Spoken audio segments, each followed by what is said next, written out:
Last week my youngest and I set up this 3-bay vertical planting hydroponic setup, which is one of the Mr Stacky ones. Now today he's not going to be planting with me because he is down there. He's dealing with a few weeds that we've got down there. So it's just going to be me, and I think actually my eldest might help me with a little bit of planting today as well. But what we're going to do is we're going to get them actually running with water today, and we're also going to get them planted up.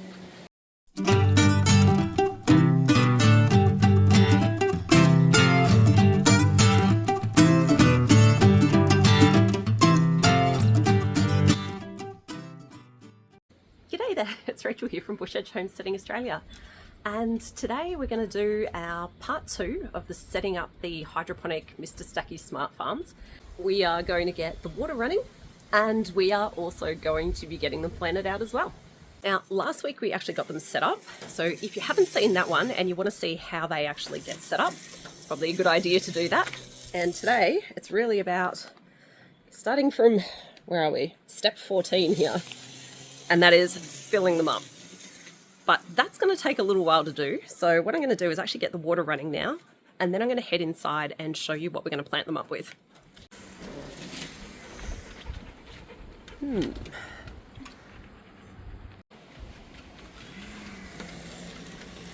There we go. Now, from what I understand, we do just fill from one, and because it's got the pipe in between each, they'll kind of all fill just from that single fill point. But it is going to take a while, because being 60 litres for each one of these, that means it's going to take a little while to fill up. So that means it's a good time to head inside, and I'll show you the seeds and explain also a bit about the seedlings we're going to put in.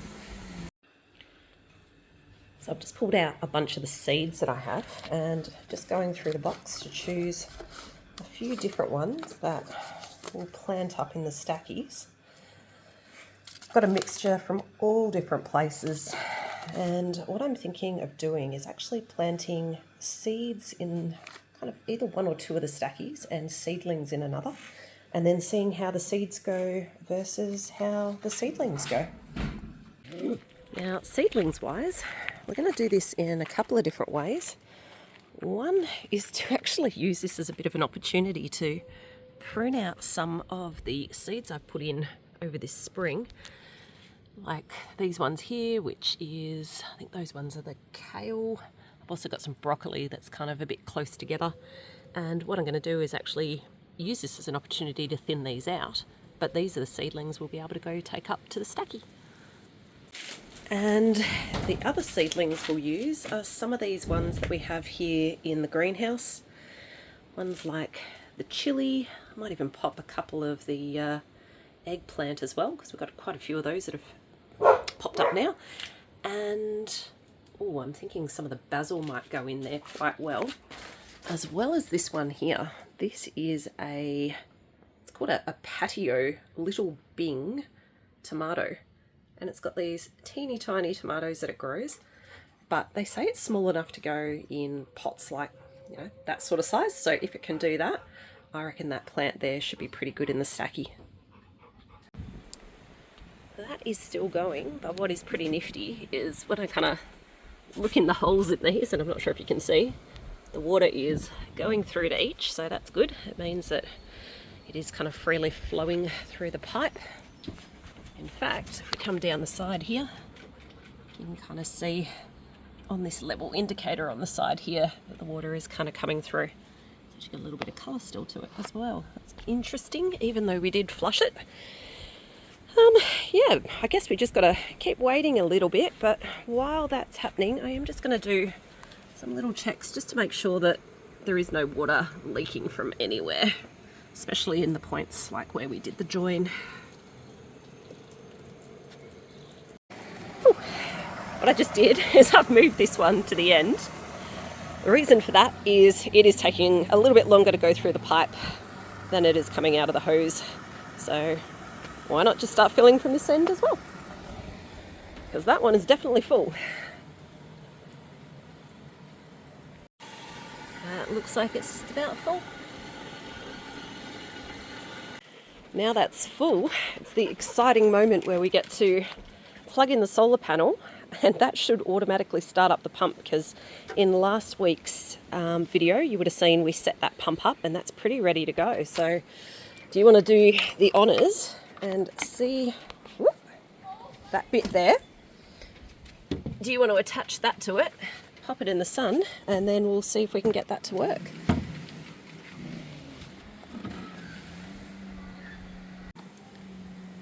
Alright, I'm not hearing anything yet. Probably because it isn't in the sun. That is a good point. Alright, do you want to pop it in the sun and let's see what happens? Ooh. I'm hearing something. Alright, we might need to give it a second. And hopefully we start to see some water come through here. Do you want to pop it on the barrel? Yeah. Okay, so we're still not seeing any water come through, but maybe we need to open these up a bit more. Ooh. Oh, there we go. We have dripping. I reckon we should do that on the others as well. Alright. Hear the air come through. And water. Awesome. Alright, let's do that to the other one too. In fact, what I'm thinking we should probably do is maybe even take that off completely, just in case there is any sediment or anything like that in there. It might help it flush through rather than being clogged. Although that doesn't look too bad.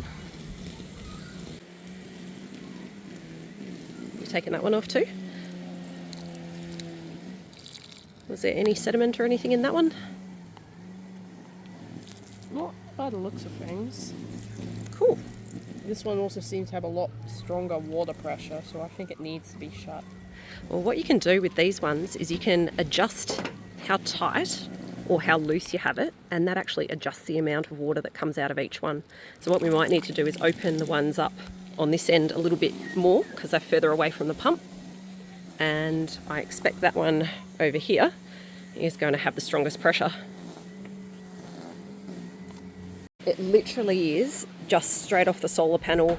When there's enough sun, the water flows. When the sun goes away, it doesn't flow at all. So it is a pretty simple system. You reckon you just about got the pressure on those three, right?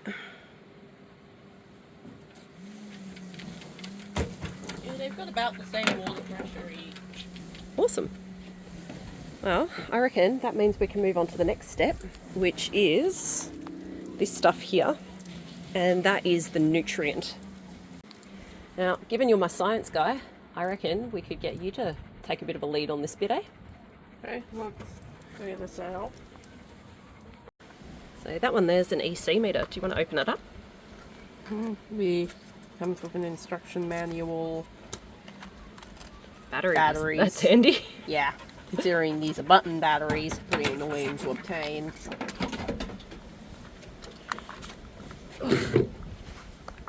And the actual tool, and also a screwdriver, because why not?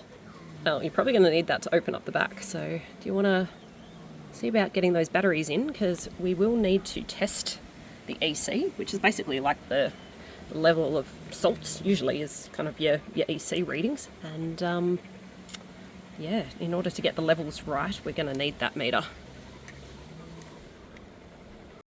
Whilst you're setting that up, I am going to get this kind of, well, I'm going to try and understand what to do with the nutrient here, because it talks about the fact that it comes with a 4 kilo nutrient, which would be this baby here. I thought it had 4. There it is. I thought it had 4 kilos written on it. The problem is it says see the instructions on the nutrient bottles part A and B, and I think they've actually changed the way they do it since those instructions were done. So what are we saying here? 2, well, I'm assuming don't have to mix the parts A and B.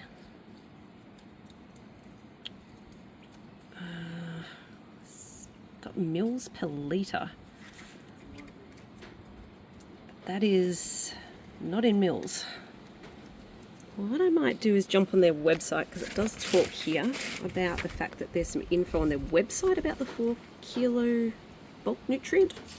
Hopefully that makes it a little bit clearer. All right, I'm going to come back in a sec.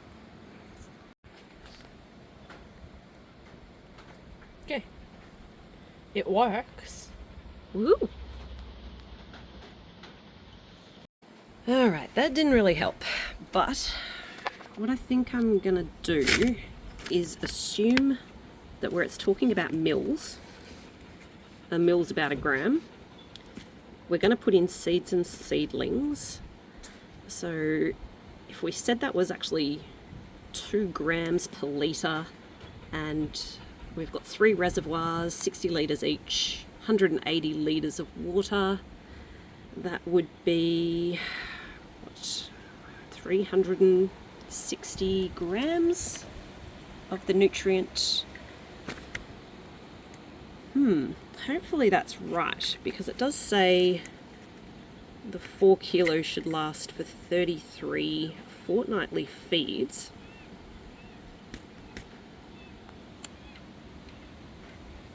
That would only be about 10. So that doesn't kind of work out if I put in 360. Yeah. There is a phone number. I might actually try and give him a call just to make sure that I don't bugger this up. No joy with that one, but it is Sunday, so it's kind of understandable. All right, if I work this out another way, if it was actually genuinely 33 feeds out of this, then that would be about 120 grams. So maybe what I do is start with that, and then we'll test the EC, and then if we need to add more, we add more. Does that sound like a plan? Yeah, considering we don't have any better idea. Yep. You can always add more, but you can't take any out. Well, I Yeah. suppose you could dilute, but... Yeah, we can dilute, but that would be wasteful. Oh my goodness. I'm a dumbass. Look at this. There's instructions inside. And there's different parts inside. We probably should have opened this up already. Yeah, you probably should have. Oh, fun. Oh, well, at least we got help. Yeah. Well, that's it. At least we know what to do now. Okay, so we've got part A and part B, which is the blue and red, which I'm assuming is, yep, part B is the yellow. Part B, part A. It says 1 kilo bag makes 5 litres. Recommended dose of 5 mils per litre each of part A and part B will produce a total of 4,000 litres, so we don't need that much. For a standard 60 litre reservoir, this means a 4 kilo drum provides 33 fortnightly doses. All right, so how much do we actually need to make up? Let's have a look. Okay, so what we need to do is get 1 bucket for each one of these. Do you want to put this one here, the part B, in that bucket? Part A can go in that bucket, and then those ones there will be saved for another day. Okay, and...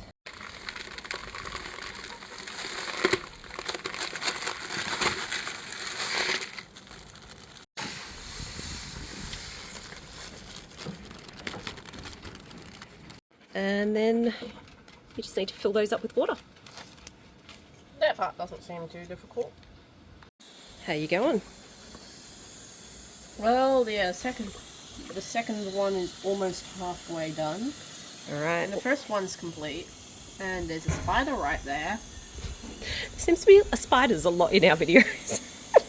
Yeah. It's like they have a tendency to just slip in. All right, once they're filled up, do you want to grab maybe a stick and give that a stir, because you're going to find a lot of the solids is on the bottom and you want to make sure it's distributed evenly, okay? This one has a weird texture on the top. It does. What does it feel like in the bottom? Blue is a sand like powder. Okay. Okay, so in terms of the amount, it says that, well, it says on this side for a 60 litre one, it would be 300 ml of Gru A and 300 ml of Gru B. So I'm thinking we need 900 ml of each one of those. How's the stirring going? Do you reckon we can start to put some in? Yeah, I think so. Alright, so we are looking for 900 mils. There's 300 mils for each. And that is of each colour.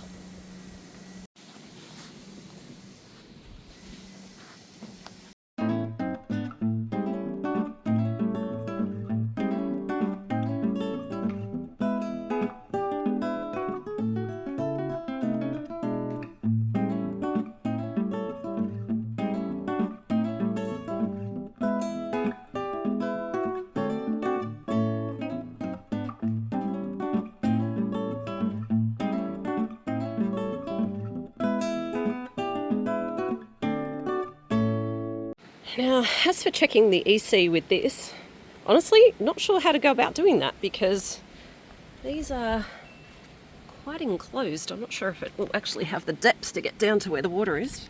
Maybe we could give it a go. Hey, could you hold this for me for a sec? Yeah, give me. Oof. And on. Does it fit? No, it does not. I'm not going to pull it all apart to get the reading.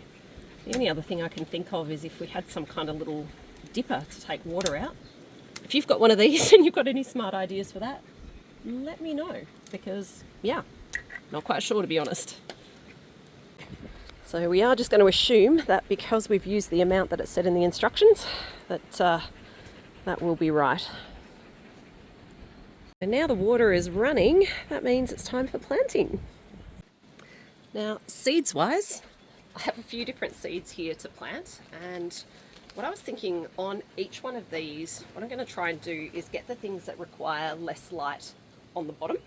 So on this one, things like the spring onions, spinach, but towards the top I have things like even this one here, which I'm a bit excited to try for a first time. It's a Mexican sour gherkin, which is supposed to be a micro-sized cucumber, which is kind of cool. So things like the cucumber, which needs more light, will go at the top. And on this side, I've got things like the carrot and the lettuce that, again, don't need quite as much sun. They'll go at the bottom. But right at the top, I'm going to put things like the sweet basil.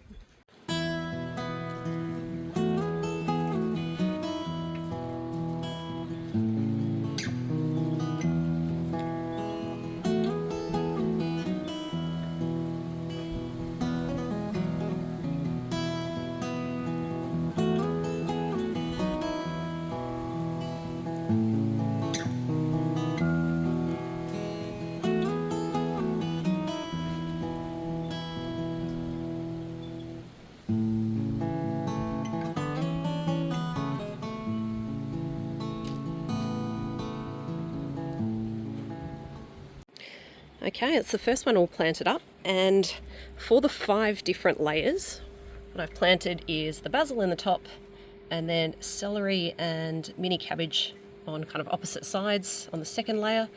Third layer is beetroots, fourth layer is the lettuces, and the fifth layer is carrots, and also radish, kind of again, kind of carrots on one side and radish on the other.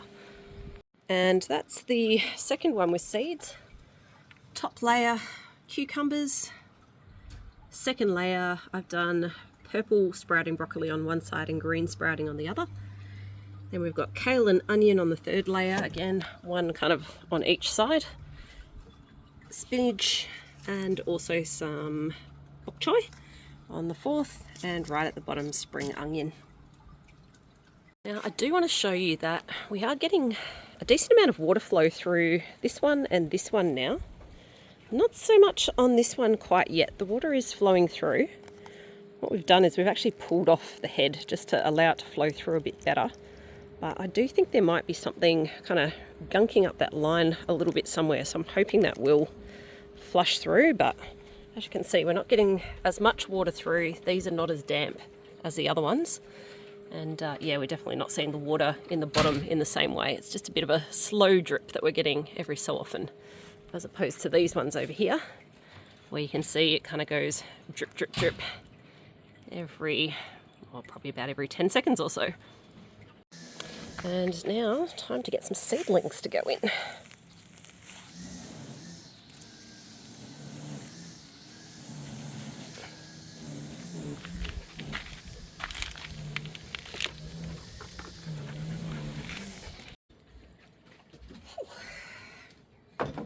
Alright, with the seedlings, what I did is I pulled some out of the garden, and they do still have a little bit of soil on them. It did say it was okay in the instructions to have a little bit of soil on the seedlings, and there's some from the greenhouse that obviously have the soil in from the pots as well. I probably won't put all that soil in there, but yeah, let's get this one planted up.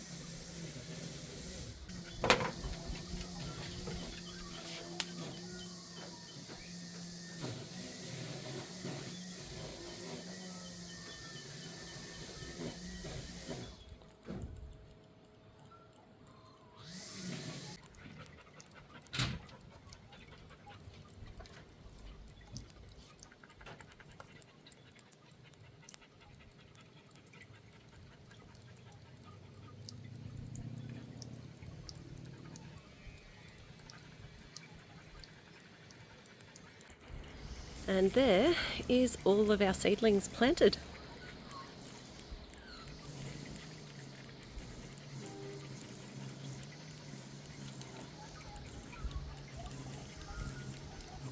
As I was planting across all of these, I could tell there's different areas that are really damp, some that are still dry. I'm assuming over time they will wet up a lot more, but given I've just put in seedlings, and as you saw, I did move a bit of soil off the roots of a lot of these, I do want to make sure that they've got a good amount of water around them now. So I'm just going to give them a little bit of a water. And then I've actually had a bit of a brainwave on testing the EC.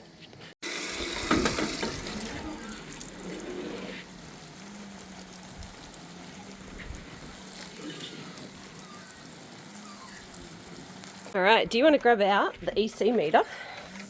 And then the plan I have is, and this is going to seem super obvious to many of you, you probably already thought of it and thought, why is she not just doing this? Literally just get water out of here. If the water is running, but that looks like it has stopped. I wonder if that is because we've got a bit of cloud, or I wonder if it's gunked up. Let's check the next one. That one's not running either. I suspect it's actually, oh no, that one is. All right, do you want to grab some water off that and we'll test the EC, and I'm going to see if I can get these ones unclogged. I kind of suspect when planting they might have got a bit clogged up.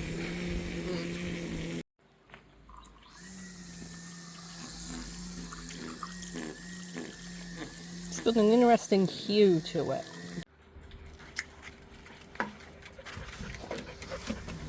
In order to use it, you just dip this in here and Gotta wait till it gets to equilibrium, which means it's stopped moving.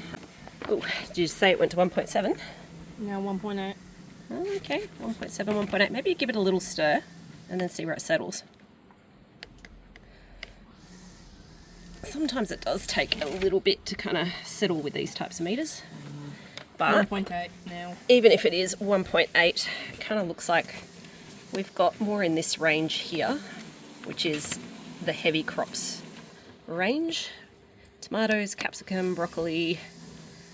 We do have a bit of a mix of what they call soft crops and heavy crops, but thankfully it's not towards the top end of that range. It's somewhere in the middle, which is probably good considering we've got both types of veg in there.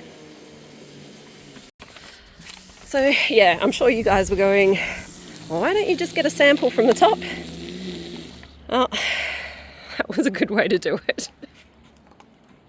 That is pretty much it for today. They are running. I'm obviously going to have to muck around with the heads a little bit more just to make sure that flow does stay continuous and it doesn't get blocked up, but I'll just keep working on that. Thanks for joining. Hopefully you enjoyed part 1 as we set these up, part 2 as we've planted them up today, and I look forward to being able to share with you how they continue to grow. So thanks a bunch for joining, and as always, catch you later.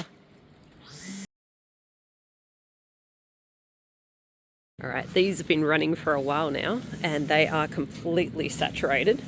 And what is super cool is that they are all well and truly dripping, and all 3 consistently dripping now as well. So I think I just needed to give it a little bit more time, not having any more issues with the heads or anything like that. So I think now that it's kind of settled with all the coir and the sediment and all that sort of stuff, that I don't think we're going to have the issues with the heads clogging anymore. So yeah, when you start it off, just need a little bit of patience.